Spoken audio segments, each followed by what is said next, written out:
खोट्या गुन्ह्याविरोधात वंचित बहुजन आघाडीची भूमिका ठाम, पोलीस आयुक्तांना निवेदन। राहुल धोत्रे प्रकरणातील तक्रारदार आकाश धोत्रे व सनी धोत्रे यांच्यावर विनयभंग तसेच अॅट्रॉसिटी सारखे गंभीर आणि खोटे गुन्हे दाखल करण्यात आल्याच्या निषेधार्थ आज वंचित बहुजन आघाडीच्या वतीने पोलीस आयुक्त कार्यालयात निवेदन देण्यात आले। यावेळी वंचित बहुजन आघाडी नाशिक पश्चिम जिल्हा अध्यक्ष चेतन शामराव गांगुर्डे यांच्या प्रमुख उपस्थितीत हे निवेदन सादर करण्यात आले।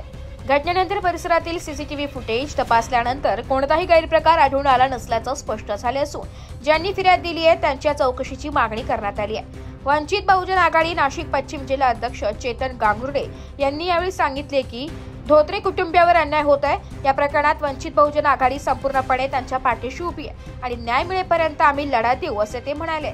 या निवेदनावेळी वंचित बहुजन आघाडीचे कार्यकर्ते मोठ्या संख्येने उपस्थित होते। घटनेची सखोल चौकशी करून निष्पाप नागरिकांवर अन्याय करणाऱ्यांवर कडक कारवाई करण्यात यावी अशी मागणी निवेदनातून करण्यात आली आहे। नमस्कार, मी चेतन गांगुर्डे, जिल्हा अध्यक्ष वंचित बहुजन आघाडी। आज आपणा सर्वांना माहिती आहे की गेल्या 2 महिन्यापूर्वी आडगाव या ठिकाणी राहुल धोत्रे हत्याकांडाचं जे प्रकरण घडलं, या प्रकरणामध्ये तक्रारदार असणारे आकाश धोत्रे आणि सनी धोत्रे या 2 युवकांवरती खोट्या विनयभंगाचा आणि अॅट्रॉसिटीचा गुन्हा दाखल करण्यात आला। हा गुन्हा दाखल झाल्यानंतर पोलिसांनी यांना 2 तास पोलीस स्टेशनमध्ये अक्षरशः बसून ठेवलं। बसून ठेवल्यानंतर ज्यावेळेस घराचे सीसीटीव्ही फुटेज चेक करण्यात आले त्यावेळेस तो गुन्हा जो दाखल झालाय तो गुन्हा खोट्या स्वरूपाचा आहे हे पोलिसांच्या लक्षात आलं।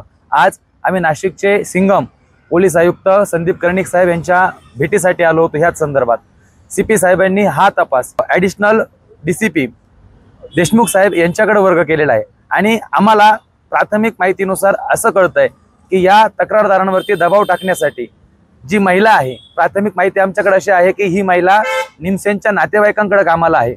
या घटनेची सखोल चौकशी तुम्ही करावी। ज्या मुलीनं फिर्याद दिली आहे त्या फिर्यादी महिलेचीच कसून चौकशी करावी आणि याच्यामध्ये जो आम्हाला संशयाचा वास येतोय याचा खुलासा पोलीस साहेबांनी करावा। सीपी साहेबांनी आज आम्हाला शब्द दिला, आमच्या देखतच फोन लावला आणि या घटनेची सखोल चौकशी करण्याचे आदेश दिले। आम्ही संदीप कर्णिक साहेबांचे पक्षाच्या वतीने आणि धोत्रे कुटुंबियांच्या वतीने आभार व्यक्त करतो।